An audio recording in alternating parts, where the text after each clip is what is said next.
श्रियकान्ताय कल्याणनिधये निधयेतिनाम् श्रीवेङ्कटनिवासाय श्रीनिवासाय मङ्गलम्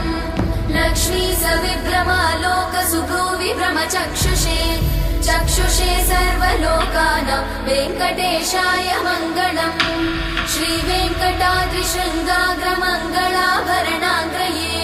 मङ्गलानां निवासाय श्रीनिवासाय मङ्गलम् सर्वावयव सौन्दर्य सम्पदा सर्वचेतसां सदा सम्मोहनायास्तु वेङ्कटेशाय मङ्गलम् नित्याय निरवध्याय सत्यानन्दचिदात्मने सर्वान्तरात्मने श्रीमद् वेङ्कटेशाय मङ्गलम् स्वतः सर्वविदे सर्वशक्तये सर्वशेषिणे